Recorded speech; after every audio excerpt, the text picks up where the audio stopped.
Bom dia a todos. Aqui quem fala é Marcos Rachid, eu sou do marketing da Sparex Arco. Vamos dar início ao nosso webinar. É o primeiro módulo de 4 módulos que teremos aí ao longo dos próximos meses, até o mês de agosto. Como de praxe, para quem não está acostumado, a gente faz essa introdução, falar da nossa pesquisa de satisfação.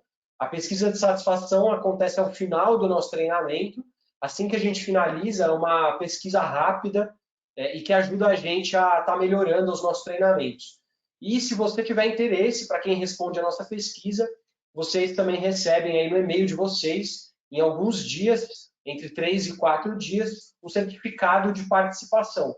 Então, vocês ajudam a gente a melhorar o treinamento e vocês recebem também um certificado aí que serve para currículo, para LinkedIn e para o que vocês quiserem. Então, Marcão, fica à vontade aí, vamos tocar, a gente tem bastante coisa para conversar hoje. Hoje é um tema bastante interessante.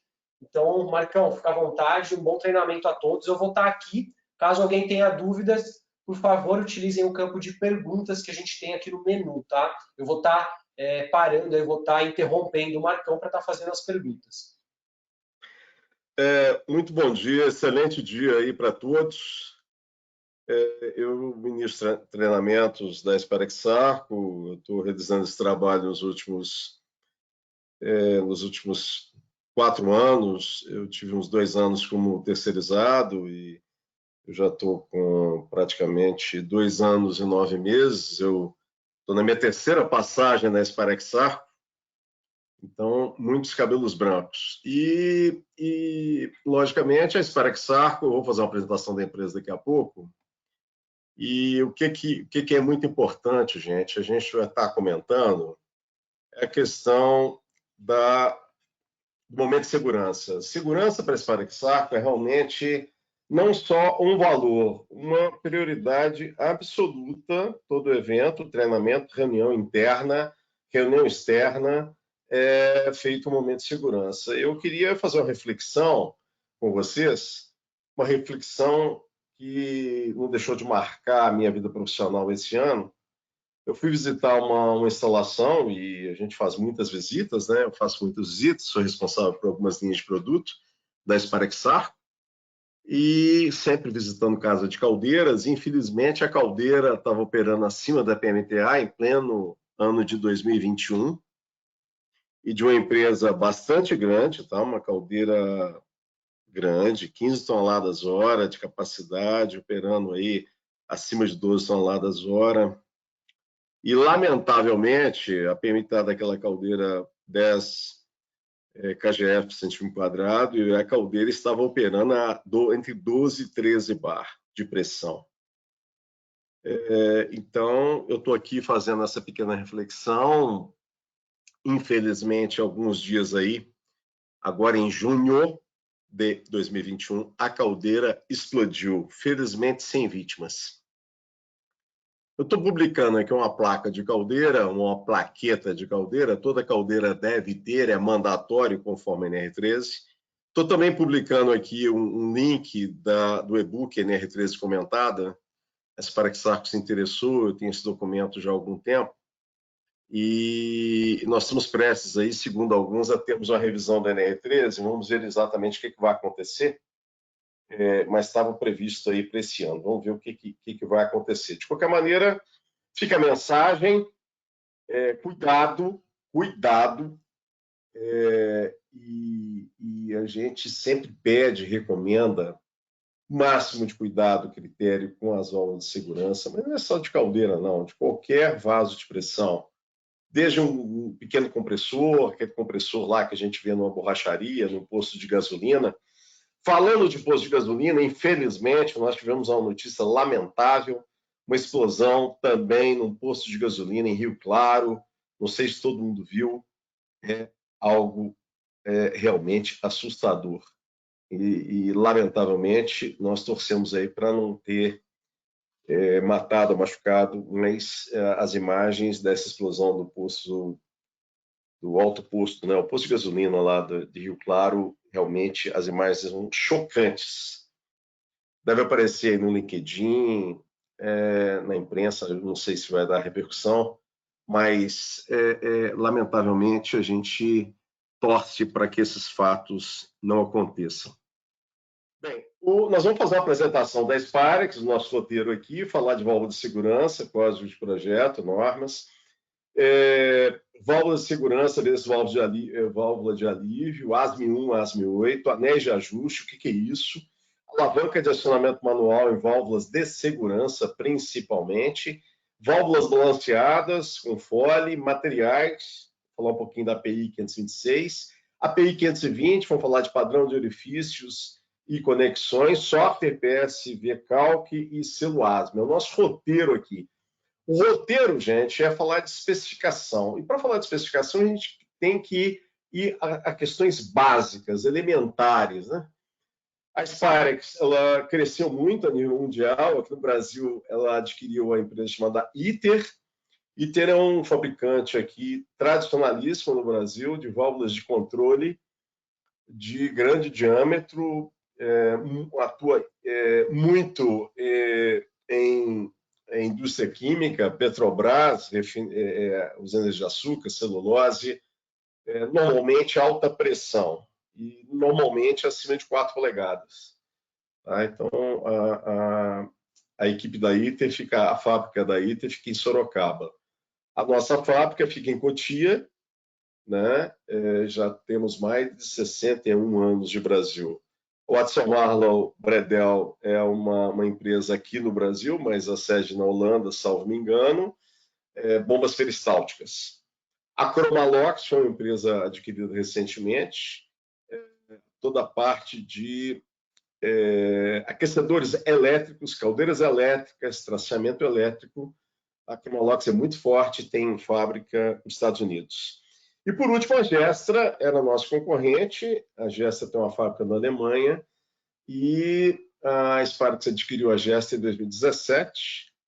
E, basicamente, esse é o grupo hoje da Sparex Sarco, as empresas do grupo Sparex Sarco.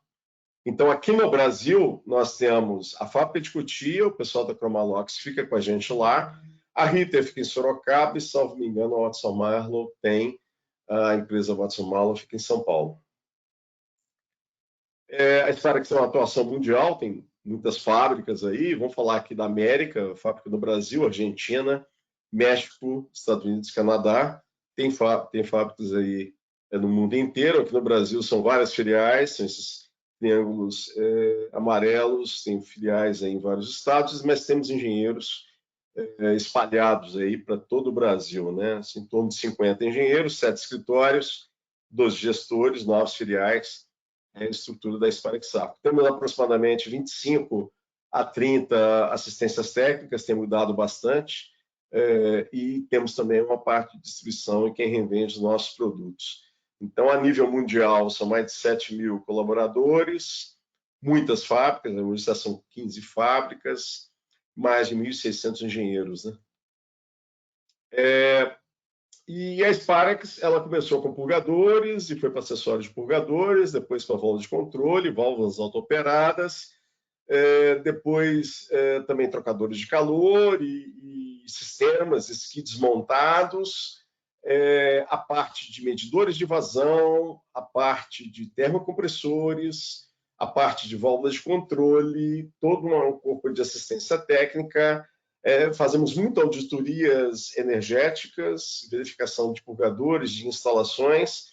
Temos a parte de treinamento, como eu mencionei, eu sou responsável aqui no Brasil, mas toda a equipe da Sparex Sarco faz treinamentos, né? Nós temos treinamentos de serviços, treinamentos teóricos, treinamentos práticos de toda a nossa linha de produtos. Temos a parte de gerenciamento de projetos, muitas vezes também fazemos instalações, fornecimentos turnkey de soluções completas, instalações completas. E aqui não está mostrando, temos toda a parte de boiler house, ou seja, uma série de sistemas de casa de caldeira, né? Nos últimos 3 anos eu tenho trabalhado bastante essa minha passagem na nacionalização do projeto da Sparex Sarco de desaeradores. Então nós já fornecemos 2 desaeradores e tudo está caminhando para a gente avançar bastante nessa área agora no segundo semestre. tá? Então, nós temos aí uma atuação muito intensa, bem focada em sistemas de vapor, geração, distribuição, utilização e retorno de condensado.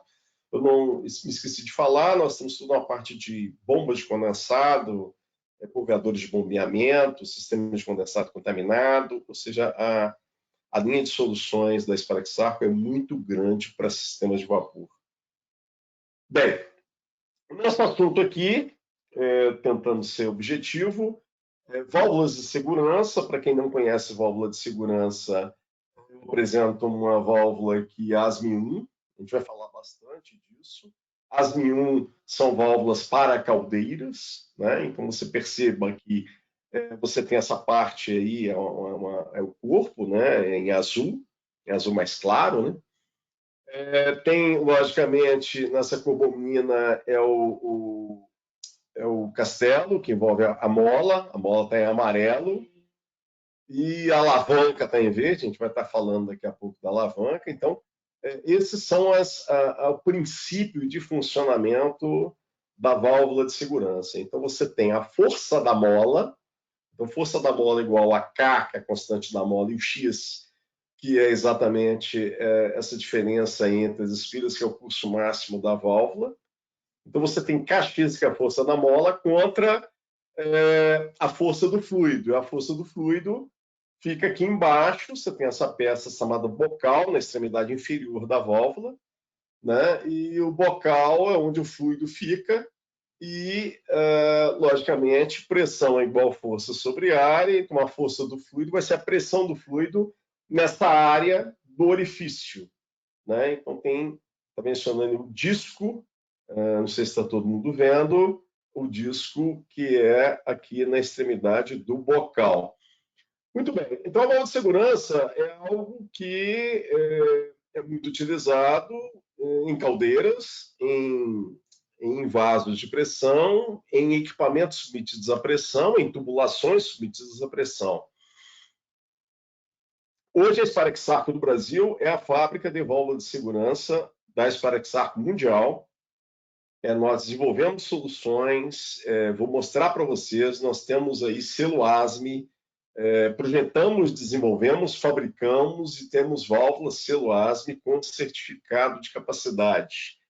E estamos desenvolvendo e nacionalizando, devido a questões de câmbio, como está acontecendo com todo o mercado, nós estamos em processo de nacionalização de várias linhas de válvula de segurança. Então, vamos ampliar bastante. Nós já em torno de 10 modelos diferentes, nos mais diversos diâmetros, e devemos ampliar isso, se Deus quiser, ainda esse ano de 2021. Aqui eu estou falando da ASME-1, né? Quem se interessar, do PG67 ou PG73 apresenta exatamente os itens específicos de válvula de segurança para caldeira, e para ASME-8 divisão 1 é vaso de pressão, do item G125 ao G140.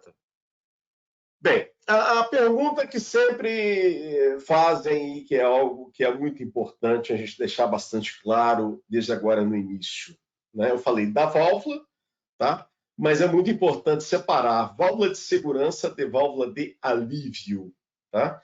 Muitas vezes se acredita que válvulas de alívio são só aquelas válvulas simples, mais baratas, muitas vezes em bronze, que são para líquidos. Na verdade, você tem válvulas de alívio para qualquer líquido, né? Então, nós fabricamos válvulas para líquidos de processo. E são válvulas tão precisas e tão, vamos dizer assim, rigorosas em termos de fabricação, tal qual uma válvula de segurança para caldeira, ok? Mas aí já começa a fazer uma grande diferenciação. Válvula de alívio para líquidos, fluidos não compressíveis, e válvula de segurança para gases e para vapor. Válvula de segurança, gases e vapor. Válvulas de alívio, líquidos. Ok? E a diferença... Mas, Marcos, qual que é a diferença? A diferença é que válvulas de líquidos, as válvulas abrem de forma gradual. E válvulas de segurança, exatamente por se tratar de um gás, de um vapor, a abertura é instantânea, um pop, a válvula abre de uma vez. Então, essa é a grande diferença. Percebam que na parte interna aqui, a válvula de segurança tem corte de propósito, porque tem 2 anéis com dentes. Esses anéis são exatamente anéis de ajuste, a gente vai falar deles daqui a pouco, que é a grande diferença das válvulas de segurança para válvulas de alívio, sendo que válvulas de alívio podem ter alguns modelos disso, anéis de ajuste inferior, ok? Nós vamos mostrar isso daqui a pouco, vamos falar detalhadamente, porque é a grande diferença de uma válvula ASME 1 para uma válvula ASME 8, os anéis de ajuste. Okay? Falando um pouquinho de NR13, eu acredito que todos vocês conheçam NR13. NR13 é a legislação no que tange a caldeiras, vasos de pressão, tubulações e tanques de armazenamento. No item 13.3.1, é um dos itens mais importantes, que fala exatamente da condição RGI, né, risco grave iminente, e menciona a operação desses equipamentos que eu citei sem o dispositivo de segurança. Os dispositivos de segurança são exatamente o que a gente acabou de abordar, né? Válvula de segurança e válvula de alívio são os dispositivos de segurança mais utilizados. Né? E para caldeiras é mandatório, como está mencionando aí no 13.4.1.3, que caldeira tem que ter, é mandatório, válvula de segurança com a pressão ajustada para igual valor ou inferior à pressão máxima de trabalho, a PMTA. Você imagina o que aconteceu? Alguém deixou, ou o proprietário da empresa, ou quem inspecionou aquela caldeira que eu falei anteriormente. Como que está a calibração da válvula de segurança? Ela está calibrada? Tem válvula de segurança naquela caldeira que explodiu? Então, ou seja, isso aí é risco grave iminente. Isso aí, gente, é interdição de equipamento, paralisação de fábrica, até que se regularize a situação. Tá? Então, isso é grave. Isso é muito grave. Ok? Então, cuidado com isso. Verifiquem na inspeção da sua caldeira, na inspeção do seu vaso, se tem lá o certificado de calibração das válvulas de segurança. Eu tenho encontrado muito inspeção em equipamentos da NR13 sem o certificado de calibração das válvulas de segurança. Hoje nós temos aí dezenas, até centenas de empresas que realizam calibração de dispositivos de segurança no Brasil. Ok? Então, atenção com isso. Tá? Continuando aqui. Consideramos os requisitos do código de projeto. Qual que é o código de projeto da caldeira? ASME 1.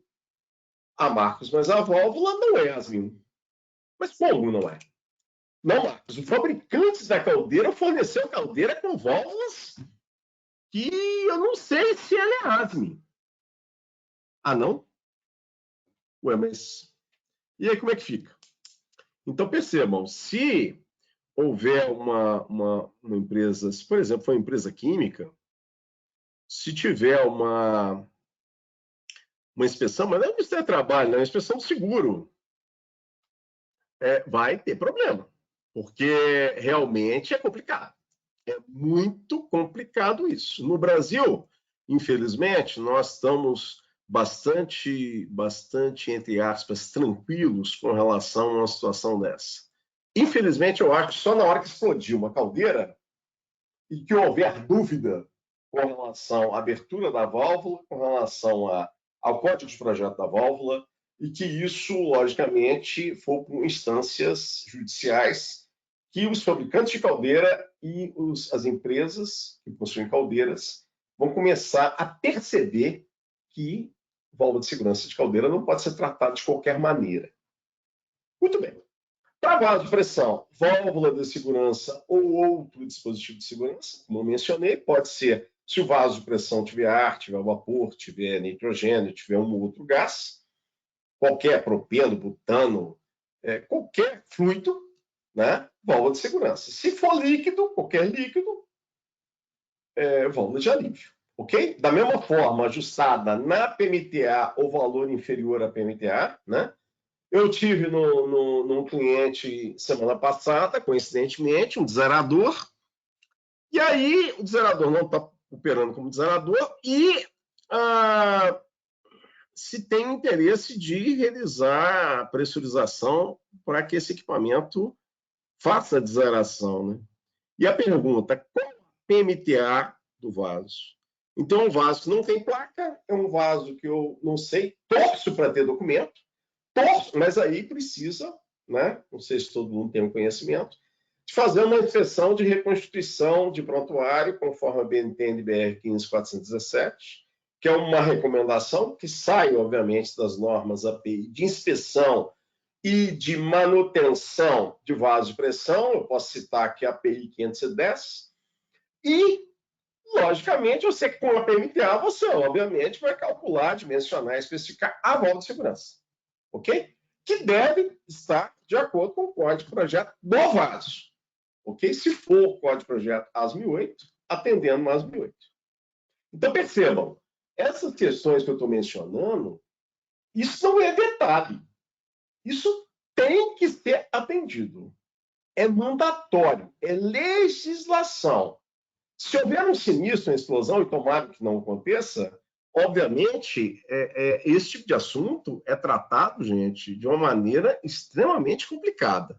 Eu, infelizmente, participei de vários processos extremamente complicados, sob vários aspectos. Não vamos entrar nisso, ok? Mas vamos nos ater aqui, eu quero que vocês prestem muita atenção a isso. Por quê? Infelizmente,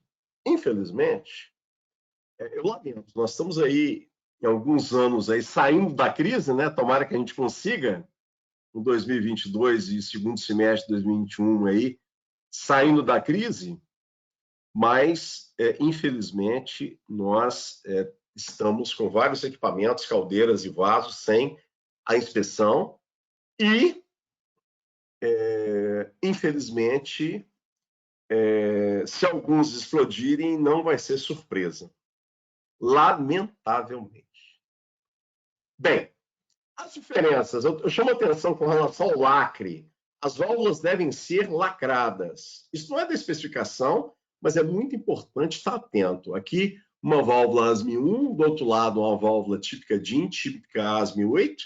Percebam que elas são muito parecidas, tem mola, alavanca, por se tratar de válvulas para vapor, é uma recomendação, né? Toda válvula de caldeira que tem alavanca, toda válvula que opere com vapor ou com água ou com ar acima de 60 graus, é a recomendação da AS 1008 que tenha alavanca. Então, não é que a válvula tenha alavanca, é que ela é de caldeira, né? Você tem várias aplicações. Agora, percebam as grandes diferenças. A robustez da parte interna da válvula AS 1001 é muito maior que da DIN AS 1008. E mais, você tem aí o detalhe dos anéis de ajuste. Por que para a válvula AS 1001 tem que ter os anéis de ajuste? É uma pergunta que a gente respondia bastante, mostrava em bancada, mostrava na montagem, na calibração, exatamente por quê. Aqui tem um detalhe dos anéis de ajuste. Então, perceba o anel de ajuste interior. Ele é um anel cheio de dentes, está em corte, né? Perceba que do lado direito aí você tem parafusos travando esses dentes para que o anel não se movimente dentro da válvula, né? E esse anel ele vai subindo ou descendo, ajustando o quê? Ajustando a chamada sobrepressão, tá? A sobrepressão, vocês me perdoam, vou até fazer uma correção, deveria ter colocado ali que a sobrepressão é o incremento de pressão acima da pressão de abertura. Eu fiquei até tarde trabalhando ontem. Na verdade, eu estou até tarde trabalhando todos os dias, né? Nós estamos aí em momentos de muita emoção, né? Então, sobrepressão, incremento da pressão acima da pressão de abertura da válvula, que permitirá a máxima capacidade de descarga. Quer dizer, na hora que a válvula começa a abrir, ela deve ter essa capacidade de dar a máxima vazão o mais rapidamente possível. Para vocês terem ideia, a sobrepressão para ASME 1 é 3%. Como que eu vou conseguir 3% sem esse anel de ajuste inferior? Eu, ao longo dos últimos 30 anos, 35 anos, eu não lembro de ver uma válvula conseguir fazer isso. A sobrepressão para ASME 8 é 10%. Por outro lado, o ajuste do anel inferior é a diferença, e aí já é o conceito de diferencial de alívio ou blown down, que é a diferença entre a pressão de abertura e a pressão de fechamento. Por que que uma válvula de segurança ela demora um pouco para fechar ou ela fecha abaixo da pressão que abriu? Por quê? Percebam que a parte de cima é uma área muito maior que a parte de baixo. Então a pressão precisa cair para que a válvula consiga fechar. É simples assim. Ok? Então, esse anel de ajuste inferior é a rapidez com que a válvula fecha. E outra vez, com esse anel de ajuste inferior, a gente consegue regular esse fechamento para que a válvula feche mais rápido. Às vezes você está operando muito próximo da pressão de abertura, né? Então a pressão de abertura é 10, eu operava tranquilamente a 8, mas surgiu a necessidade de aumentar a pressão de processo, e eu subi para 9. Poxa, 9 já está 10%. Aí eu preciso trabalhar 9,3, 9,5. Opa! Aí como é que eu faço? Aí eu já começo em determinados momentos, a pressão sobe para 9,6, 9,7, a válvula já começa a abrir. E aí, o que vai acontecer? Vai acontecer que você precisa de um anel de ajuste, porque se a válvula abre com 10 ou 9,9, né? Perceba que a precisão da abertura da válvula é mais ou menos 3%. Tá? Isso aí, todas as normas aceitam mais ou menos 3%. Por causa da dilatação da válvula, por causa de variação de temperatura ambiente, por causa de uma série de questões. Ok? Aceitam essa variação. E aí, se a válvula abre e você tem embaixo uma pressão de 9,7, como é que a válvula fecha? A válvula não fecha. Por que não fecha? Porque não tem um anel de ajuste para você tentar ver a pressão mais elevada para a válvula fechar. Nesse meu exemplo, você tentar fazer com que a válvula feche com 9,7 ou 9,6. Ok? Já é um limite. Já está muito próximo. Então, se a válvula não tem um anel de ajuste, a válvula vai fechar. E aí você vai ter problema de processo. Vai ter que baixar a pressão de processo para que a válvula consiga fechar. Ok? Então, os anéis de ajuste são muito importantes. Na ASME 1, é mandatório para código de projeto. Ok? Não sei se é de conhecimento de vocês, a ASME 1 limita em 6% a chamada acumulação. Então, quer dizer que a pressão, depois que as válvulas abrem, a pressão da caldeira não pode subir 6% acima da PMTA. Se a pressão subir 6% acima da PMTA de uma caldeira, qualquer caldeira, ela não está atendendo a ASME 1. E aí, nós temos um problema de calibração das válvulas de segurança, das válvulas de segurança, do sistema da tubulação após as válvulas de segurança, por isso que é algo crítico, bastante crítico. Alavanca. A alavanca na NR13 menciona essa questão do acionamento uma vez por mês, tá? Na revisão aí de 2014, incluíram essa questão das condições anormais forem detectadas. Eu não sei se é de conhecimento de todo mundo, no site do Ministério do Trabalho, eu deixei o link aqui, porque sempre me perguntam a questão do perguntas e respostas, está no site da Secretaria, né? Porque não é Ministério do Trabalho mais, né? Com a mudança aí, a Secretaria do Trabalho que está vinculada ao Ministério da Economia, mas lá no site, nesse site onde tem esse link, tem lá as perguntas da NR3, perguntas e respostas. Na pergunta 26 é mencionada essa condição normal, né? Aqui citam o 13449 e nosso item, a linha B do 13410. Mas, de qualquer maneira, como está lá, eu não mudei, tá? Mantive, exatamente por se tratar de um documento oficial. Nós temos que retratar e reproduzir exatamente o que está escrito lá. E aqui tem lá o comentário que qualquer condição que possa acarretar o travamento de válvula de segurança. Um exemplo característico desse tipo de condição normal é chamado carryover. O que é o carryover? O arraste. E arraste é uma coisa também bastante peculiar em caldeiras. Eu passo aqui um vídeo. Quem se interessar, é um vídeo da Esparexar com relação a arraste de caldeiras por sólidos totais dissolvidos. Existe arraste toda vez que a caldeira cai de pressão e existe arraste por excesso de sólidos totais dissolvidos, que faz com que a camada de espuma dentro da água da caldeira aumente e possa ter arraste mesmo com a pressão estável, ok? Então, eu deixo os links aí para quem se interessar. Bom, a questão Rachid, alguma pergunta ou pode continuar? Marcão, pode seguir. Bem, válvulas de segurança balanceadas é uma aplicação específica, tá? Quando existe contrapressão. Contrapressão é pressão na conexão de saída das válvulas de segurança ou válvulas de alívio. Então, isso não é muito comum, por exemplo, são para fluidos tóxicos, isso é muito usado em plataforma de petróleo, em refinaria de petróleo, em indústrias químicas. Toda vez que você tem um flare, né, uma tocha, você está queimando resíduos de processo, fluidos tóxicos que são descarregados nas chamados headers, que coletam saídas de válvula de segurança. Então, até 10%, normalmente a válvula, 10% da pressão a montante, né? A válvula aceita normalmente. De 10 a 50 já precisa de ser um fole.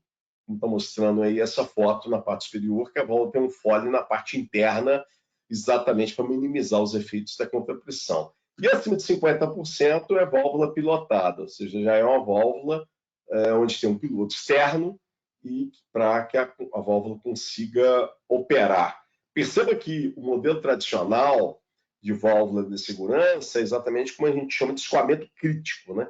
Escoamento crítico é aquele onde a pressão na saída da válvula ela é inferior à metade da pressão de entrada.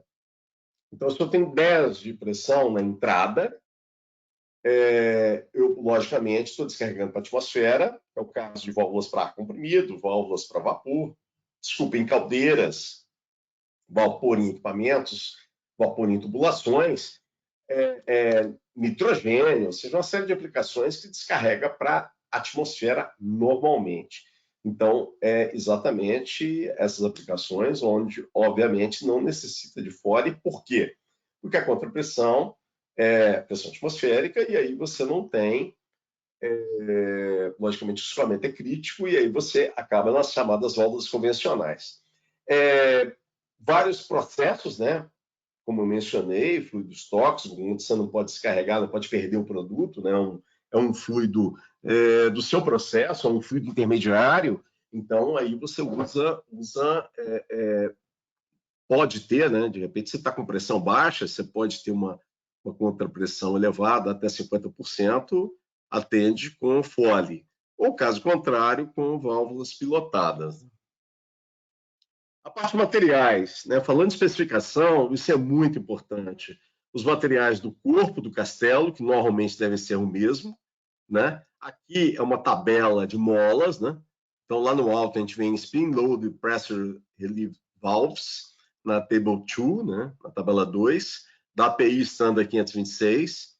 Eu confesso que não tive tempo, não tive condição de checar se isso houve alteração. A API, de vez em quando, tem algumas alterações, mas a ideia é para mostrar para vocês que corpo, né, body and bonnet, que é a primeira coluna e a esquerda, é exatamente o corpo e o castelo, que a maior parte das vezes é em aço carbono, pode ser em cromolibdênio, normalmente para temperaturas mais elevadas, e aço inox austenítico, né, a família EZ, quando baixa temperatura, temperaturas criogênicas. Então, aí tem lá os números na parte da tabela, na parte interior da tabela, exatamente maximum pressure, né, em PSI, ou máxima pressão em PSI, e são para conventional balance valves, ou seja, válvulas que sejam balanceadas ou convencionais, e aí você tem a variação dos materiais nessas colunas aqui no meio da tabela com relação a materiais das molas, né? Então você perceba que a parte de aço carbono atende a temperaturas normalmente, né, até de menos 30 a 400 graus, né? É o que na prática a gente sempre recomenda, aço carbono. Questão de custo, confiabilidade, né? Temperaturas muito baixas, criogênicas, aço inox, como eu falei, da família IZ, pode ter, logicamente, 34, 316, outros IZ, né, da família 300, e como molibdênio são normalmente para temperaturas mais elevadas, é algo que eu estou sintetizando aí, resumindo, fazendo um resumão desse item, tá certo? Logicamente falamos aí de corpo e castelo, bem como das molas, que não sei se todo mundo sabe, mas são normalmente o item de maior valor da válvula, né? São exatamente as molas. Bem, aqui a PI 520, conexões, e tem as letras. Houve um acréscimo, tá, gente? Logicamente, houve um acréscimo, uma mudança nessa tabela aí. Aumentou aí a necessidade do mercado de aumentar aí válvulas acima de 8 T10. Sempre o número, quando a gente está lendo tamanho ali, são as conexões. Então, o primeiro número, obviamente, é a conexão de entrada, o segundo número, a conexão de saída. Perceba que sempre a bitola, o diâmetro de saída é maior que o diâmetro de entrada. Isso já é uma característica exatamente pelos válvulas de segurança serem para vapor ou para gás. Você vai ter uma descompressão, e a descompressão, que é exatamente o aumento de volume por unidade de massa, é importante ter uma área maior, e aí é que justifica você ter esses diâmetros padrão, e a letra, perceba que a letra D, tá? Onde a menor válvula, o menor tamanho é 1D2, o D é a área de 0,11 polegadas quadradas, que é exatamente 0,709 centímetros quadrados, né? Você iguala πd2 sobre 4, você vai tirar o diâmetro em centímetros, né? E aí você percebe que esses diâmetros são padronizados, né? Repare que 0,709 com 1,264 dá um número muito próximo de 198. 1,264 mais 198 dá um número muito próximo de 3,25. Essa lógica vai seguindo, né? 3,2 de 5 dá 8,3, 5 e 8,3 dá... Aí já aumenta um pouquinho, aí 8 com 11 já sobe um pouco, então, ou seja, há uma variação. E também, uma coisa que chama atenção é que alguns diâmetros você tem várias possibilidades de orifício, né? Eu gosto sempre de falar do 4 por 6, pode ser L, pode ser M, pode ser N, pode ser P. Então, é por isso que é muito importante ter essa informação de todas as suas válvulas por questões de capacidade, né? Então, isso aí, quem não tem, existem muitas válvulas, a própria Sparex tem válvulas que não são API 520, que não atendem essa lógica dessa tabela aqui, por isso que é muito importante a gente ter a exata certeza de qual que é o orifício interno, que é o que vai dar a vazão a uma dada pressão, né? Bem, a Sparex tem um software, esse software já passou por várias revisões, né? Aqui está uma versão 2016, mas eu acredito que tem versões, pelo menos umas 2 versões, o pessoal chegou a mexer nesse software, e é um link aqui para baixar, ele é amplamente utilizado no mercado, e aí, tanto nos computadores, nos palmes de vocês e na própria das empresas, né? A gente, se tiver qualquer dificuldade de conexão, faça contato com a gente, que a gente, obviamente, move esforços para que vocês consigam utilizar esses softwares da Sparex Sarco, ok? É um software bastante amigável, é intuitivo, há uma definição clara aí com relação a série de critérios, e o que é muito importante, aparece como é feito e como se chega exatamente no orifício selecionado, e a vazão máxima, e apresenta as fórmulas com os valores. Cada ponto aqui que tem exatamente, você clica e aparece exatamente o que significa, né? Então, ou seja, é algo que ajuda muito. Depois do final, você tem a possibilidade no alto, um símbolo lá de Excel, de você imprimir uma folha de dados, um datasheet, né? Isso aqui é muito importante, eu apresento para vocês um datasheet, ele é de 2018, mas a diferença é que é um fluido que tem gás e que tem líquido, então no alto lá, condições de serviço, então aparece o fluido, aparece a pressão, temperatura, dados do fluido, né, densidade do gás, viscosidade do líquido, peso molecular, e aí você tem, logicamente, por exemplo, uma válvula ASME 8, que é esse caso, 1,5 por 3, né? Aí o detalhe dos flanges, das conexões flangeadas, os materiais da válvula, né? SMA 216 grau WCB aço carbono, internos em inox 316, ou seja, aí nós temos condição de serviço, nós temos propriedade do fluido, nós temos critério de seleção, nós temos as conexões, nós temos os materiais, nós temos os acessórios, né? Então, ou seja, aqui está falando de que tem uma possibilidade de ter uma alavanca aberta, mas eu não sei se tem, tá, gente? Numa revisão aí, é uma coisa até para a gente verificar, porque por esses fluidos aí, propeno e propano, uma alavanca aberta poderia vazar, né? E, obviamente, aqui está constando que não tem fole, então pode vazar pela alavanca. Então, esses detalhes é que são importantes de estar verificando, as dimensões da válvula, e tem o cálculo para gás e o cálculo para líquido, tem as fórmulas, com os coeficientes, com os valores, para, logicamente, ter total rastreabilidade de como você selecionou as áreas, né? Então, você seleciona uma área, nesse caso, por ser um fluido bifásico, né? Uma área para gás, uma área para líquido e, obviamente, você tem a soma das áreas para chegar, logicamente, selecionar uma área superior que vai atender esse processo. Ou seja, percebam que a folha de dados é um documento extremamente técnico que é muito importante ter uma folha de dados para cada válvula que você tenha na sua instalação, para você ter todos os dados registrados e, logicamente, a gente se coloca à disposição para contribuir com isso, caso seja oportuno. Ok? Por último, podemos avançar, hein, Rachid? O povo está quieto. Hoje o frio deixou o povo quietinho. Marcão, tem umas perguntas agora. Vamos aproveitar. Vou pegar a pergunta aqui do Manuel. Ele fala o seguinte, é um pouquinho no tema anterior aí que você estava falando.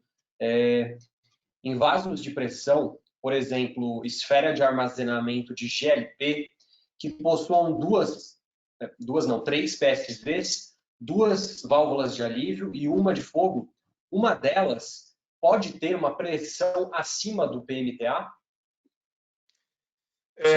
Muito boa a colocação. GLP é um fluido bastante peculiar. Normalmente as válvulas são válvulas especiais para GLP. São válvulas que ficam dentro de tubos, né? Não são válvulas eficiência padrão, exatamente porque o GLP, em função de ser um fluido que tenha ele normalmente fica armazenado líquido, né, sob pressão, e na hora que você despressuriza, você muitas vezes a válvula congela, né? Então, tem essas peculiaridades com relação às válvulas, à aplicação de GLP.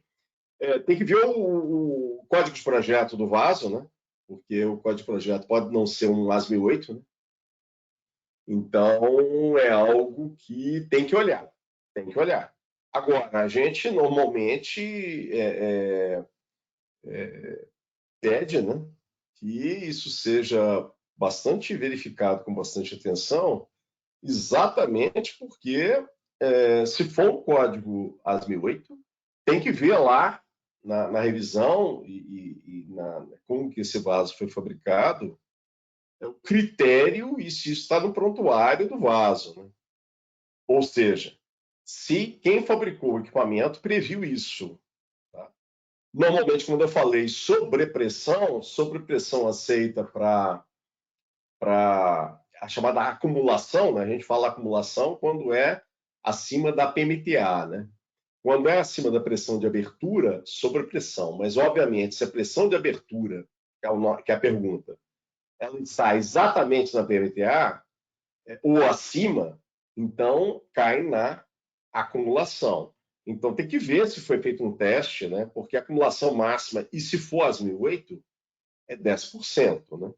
Então, essas coisas que são interessantes para verificar, é interessante para verificar como está o estado do equipamento, se não há redução de espessura, né? Se você tiver redução de espessura, é muito importante calcular a taxa de corrosão e a vida remanescente, e essa discussão começa a ficar bastante interessante, porque você pode ter, eventualmente, a possibilidade de redução de PMTA, e se alguém, ou o colega engenheiro mecânico que fez a inspeção, recomendou que o dispositivo de segurança ficasse calibrado com uma pressão o certificado de calibração acima da PMTA que consta no equipamento, aí pode configurar realmente uma inconsistência com relação à NR13. Por isso que é um tema bastante... A pergunta é muito interessante. Ir atrás e se verificar isso, tá, gente? E cuidado com os reservatórios de LP, ok? Não sei se é de conhecimento de todos, mas a questão da umidade, né, no carregamento, né, você não consegue, é muito difícil você evitar a questão da umidade e fica água lá dentro, junto com o GLP. Essa água fica na parte inferior. Em alguns tanques não se faz drenagem, porque é algo também perigoso, né? Porque você vai drenar água e até que ponto você vai drenar água, que você vai drenar GLP, vai congelar a válvula, vai descarregar o tanque. Muitas das vezes você não consegue... você tem um vaso só, não sei como é que é a situação, mas se tiver mais de um vaso, é sempre recomendável fazer drenagem para verificar teor de umidade. Tá? Então, esses detalhes a gente sempre pede para olhar com cuidado, porque um acidente com um reservatório de GLP realmente é terrível. E, infelizmente, como eu mencionei, as válvulas, cuidado ao abrir, porque elas muitas vezes, válvulas manuais, travam abertas congeladas. Mais alguma pergunta? Marcão, agora surgiram várias dúvidas. Você quer terminar a apresentação, fechar o tema e aí deixar os minutos finais? Ou você quer tocar daqui já? O que você prefere? Na verdade, o meu assunto aqui é só, rapidamente, falar do selo ASME, de que alguns de nossos modelos, eu apresento aqui um certificado, né, de selo ASME, de um modelo aqui. Aqui, vocês veem à direita, o modelo SV80H. Tem uma periodicidade, isso passa por inspeção, né, do National Board. Algumas válvulas têm que ser enviadas para o National Board lá nos Estados Unidos. Tem vários outros laboratórios da National Board no mundo, né? E aí tem um selo na plaqueta, como está mostrando aqui. É muito importante mencionar, gente, que para áreas classificadas, você ter uma válvula de segurança selo ASME é um diferencial a nível de negociação com o seguro. Nós temos conseguido fechar excelentes negócios para os nossos clientes com válvulas selo ASME, sendo que a redução do custo do seguro paga as válvulas com folga, tá? Então, por isso que eu coloquei a questão das áreas classificadas, queria deixar essa ênfase para quem tem áreas classificadas, ficou faltando aqui o último selo ASME, aqui o NB, né?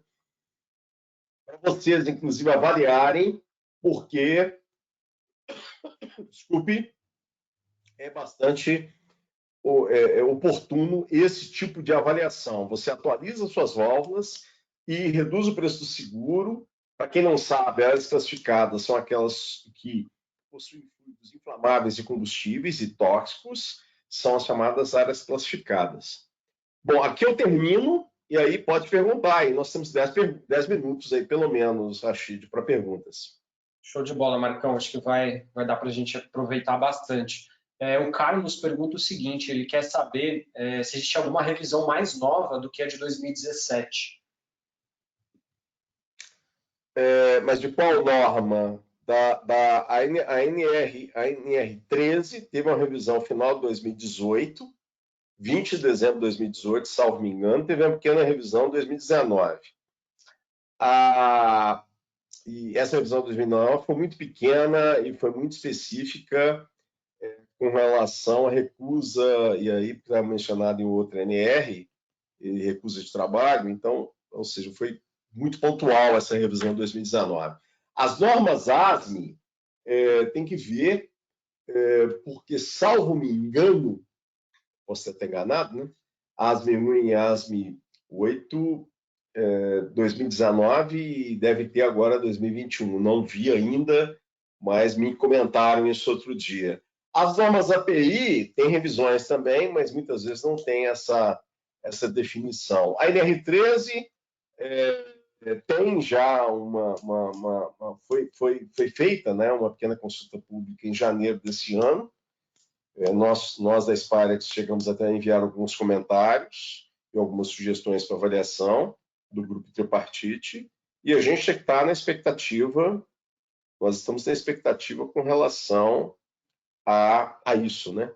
Vai ter uma live do Ministério do Trabalho, da Fiscalização do Trabalho aqui de Minas Gerais, agora esse mês de julho, e se alguém tiver interessado em participar, dá uma olhada aí no LinkedIn, qualquer dúvida, toda a equipe da Sparexarco está sabendo dessa live do Ministério do Trabalho, Fiscalização do Trabalho, e aí com certeza deve surgir novidades aí com relação à atualização da NR13. Mais perguntas? Marcão, o Adalcimar pergunta o seguinte, as válvulas de segurança para vasos de pressão de hidrogênio têm alavanca? Olha, normalmente hidrogênio não. Por quê? Hidrogênio é um fluido extremamente difícil de vedação. É algo que o hidrogênio tem algumas peculiaridades, porque ele inflama e a chama não tem cor, você não consegue ver, né? Quando você vê, se queimou, e muitas vezes também acompanha explosão, né? Então, hidrogênio é algo que normalmente não tem alavanca, normalmente não. Existem várias válvulas pilotadas, tipo essa daqui, tá? Em esferas de hidrogênio, devido à precisão de abertura, capacidade de vazão. Muitas vezes a saída da válvula é para a atmosfera, o que muitas vezes torna a instalação perigosa. Eu não falei, mas quando a válvula tem folha, não sei se está todo mundo vendo aqui na extremidade aqui da seta, você deve ter um castelo com orifício, tá? Então, eu estava ministrando um treinamento numa empresa química em São Paulo, e aí o pessoal me falou que os castelos das válvulas estavam com esse orifício aberto. Então, eu mencionei que seria um ponto de avaliação, porque se o fole rompe, trinca, hidrogênio sai desse orifício aí do castelo, o que fica, ou seja, pode explodir, né? Então, ou seja, hidrogênio é sempre muito importante ter muito cuidado com hidrogênio. É terrível. Mais perguntas?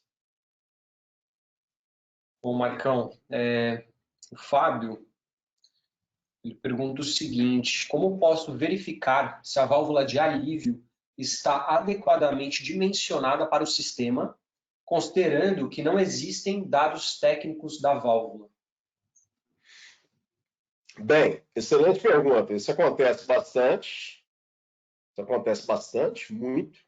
O que a gente recomenda? A gente recomenda, ao fazer a calibração, Pelo menos nesse momento, você desmontar a válvula, verificar o orifício interno, com essa informação e as demais informações, tem como entrar no software e dar a vazão do software, que é uma vazão conforme a API 520, e aí você cruza a informação com a vazão sua de processo, né, pelo diâmetro da tubulação, junto com a engenharia de processo. E aí você tem como você ter uma certeza muito próxima do que, eventualmente, você vai ter de capacidade real de descarga da válvula. Ok? Agora, óbvio que tem que ver se essa válvula tem celoasmo. Se ela não tiver, óbvio que você pode ter uma variação. Tá? E essa variação pode ser de 5%, 10%, 15%, 20%, o que, em alguns casos, justifica avaliar a possibilidade de colocar uma outra válvula. O pessoal sempre, a gente sempre na dúvida, né? Na dúvida sempre é a favor da segurança. Não sempre o pessoal me fala, mas eu não tenho um bocal no equipamento. Não tem problema, você pode colocar na tubulação que entra o fluido no equipamento, né? Por cima da tubulação, sendo que, nesse caso, não se deve ter nenhuma válvula de bloqueio entre essa nova válvula de alívio e o equipamento. Ok? Então, coloca-se uma outra válvula com pressão de abertura diferente da válvula original do equipamento, e tem alguns casos que a gente está partindo para isso, exatamente por suspeita de subdimensionamento, até porque muitos processos mudam, isso tem se tornado muito comum, a necessidade de vazão daquele processo aumentou, e aí foi ver aquela válvula está, entre aspas, pequena, está subdimensionada para aquele momento. Isso muitas vezes gera necessidade de dimensionamento e especificação de nova válvula. A gente tem trabalhado bastante nessa, como esse exemplo que eu estou dando do zerador lá, né, semana passada, nós vamos ter que colocar uma outra válvula, porque, logicamente, uma das coisas que a gente inicialmente detectou é que a válvula original está bastante subdimensionada para o atual momento e vazão que se necessita do desalador nesse momento. Mais perguntas? O João Rui pergunta o seguinte: processos que têm a possibilidade de gerar obstruções nas tomadas de entradas das PSVs devem ser inspecionados com maior frequência? Com certeza é importante. Tem muitos processos desses que, para você não deixar incrustado dentro da válvula, você coloca um disco ruptura. Disco ruptura, para quem nunca viu, é uma chapa, logicamente fabricada e concebida para romper a dada pressão. Então, o fabricante, por exemplo, fabrica 5 discos de ruptura, rompe 2 e te entrega 3 discos de rupturas para aquela pressão. E aí esse disco de ruptura fica na entrada da válvula, exatamente para você ter exatamente essa solução, ou seja, o fluido que incrusta, o fluido que é altamente incrustante, agressivo nesse aspecto, ele fica ali aquecido, ele fica em processo, né? E aí você tem que ter ali um manômetro antes do disco de ruptura, às vezes um manômetro depois, para garantir que, se houver um rompimento desse disco de ruptura em função da incrustação iminente do fluido na válvula, a válvula se passe por desmontagem, limpeza e nova calibração. Né? São pontos que muitas vezes se instala mais de uma válvula, permitindo com que você tenha sempre uma válvula stand-by, sempre uma válvula de espera e uma válvula sempre alinhada, né? Ambas com disco de ruptura. Então, é um tipo de solução que muitas vezes é adotado exatamente em função da criticidade do processo. Mais alguma? Tem sim. A Angélica pergunta o seguinte: dentro da norma, é permissível realizar alteração na calibração de PSV acima de 6%, fazendo substituição da mola? A substituição da mola, não há nada que impeça. O problema é alguém concordar e assinar uma inspeção de uma caldeira ou de qualquer equipamento com a pressão de abertura da válvula acima da PMTA. A ASME1 permite, excepcionalmente, só uma válvula, 3% acima, mas que, nesse caso, muitas empresas fazem teste de acumulação para garantir que, na hora que as válvulas todas abram, não ultrapasse os 6%. Calibrar uma válvula intencionalmente para 6% acima ou qualquer percentual acima da PMTA, tem que se tomar muito cuidado e muito critério, pois normalmente a NR13 coloca isso como algo extremamente crítico, né? Sendo que, como mencionei, somente para caldeiras de alta pressão, onde termoelétricas, por exemplo, que você opera uma pressão muito próxima da PMTA das caldeiras, né? Então você acaba tendo muitas válvulas, né? E aí as válvulas não podem abrir na mesma pressão e você precisa diferenciar a pressão de abertura. Então você tem a possibilidade de colocar uma na PMTA, uma 3% acima, normalmente uma 3, 4% abaixo, né? Então as grandes caldeiras normalmente têm 3 ou mais válvulas de segurança. Então é isso. Agora, vaso de pressão tem que tomar muito cuidado. Por quê? Porque você tem aquela questão de vasos metidos a fogo, você que vê o projeto do equipamento, que você pode ter até a possibilidade de chegar a 16% ou 25% acima da PMTA, né? Aí, como eu falei anteriormente, o caso do GLP. Então, você tem que ver exatamente o critério adotado, né? Porque isso é permitido pelo código, né? pela ASME 8, mas tem que ter toda uma justificativa, porque na inspeção de NR13 gera muito questionamento, né? Então, por isso que muitas vezes se coloca muitas válvulas, para tentar se evitar ao máximo que alguma delas fique acima da PMTA, né? Jogando com a sobrepressão dessas válvulas, porque a sobrepressão pode ser 16%, pode ser 25%, para a ASME 8, esse caso aí de vasos metidos a fogo. A API tem norma específica para isso, posso até olhar aqui, mas tem essa possibilidade também, tá? A Angélica só fez um adendo, ela falou que não seria acima da PMTA, seria acima do projeto original da válvula. Não, é importante estar atento, porque toda válvula pode ter mudado a mola. Você pode mudar a mola. O pessoal sempre pergunta, mas com aquela mola ali eu posso apertar, afrouxar, a mola eu consigo. Se eu tenho 10, aquela mola ali suporta eu querer operar aquela válvula com 12.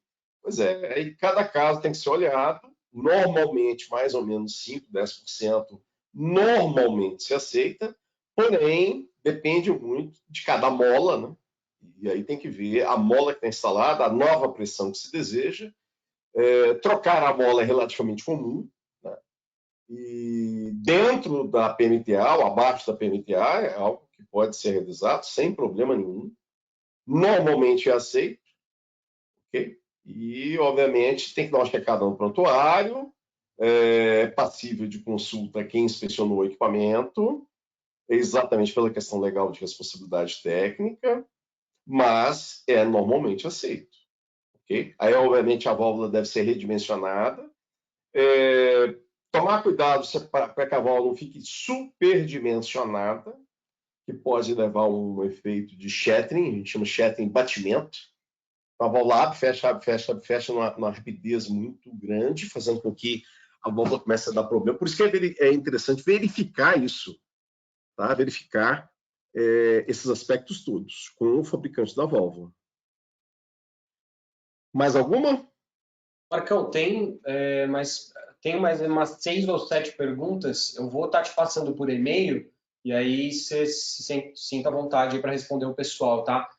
Obrigado a todos. A gente tem uma pesquisa de satisfação e as perguntas que ficaram pendentes, como eu falei agora, a gente vai estar respondendo em seguida, tá? Obrigadão, Marcão, obrigado por tudo aí. E Rachid, obrigado a eu todos. te agradeço imensamente, mais um webinário para a conta. Obrigado a participação de todos. Desculpem aí, a gente fica bastante emocionado, constrangido. Muitas vezes nós não temos responsabilidade, mas a gente fica preocupado. Então, vocês nos desculpem que a gente fica realmente bastante preocupado com questões de segurança, ok? E como eu mencionei para vocês, segurança não é só um valor, uma prioridade. É algo que a Sparexarco, a gente tem que falar disso todo dia, toda hora, que nós tivermos condição estarmos com segurança antes de qualquer procedimento, de qualquer tarefa. E como o nosso assunto é esse, a gente tem que tentar sensibilizar vocês de várias maneiras.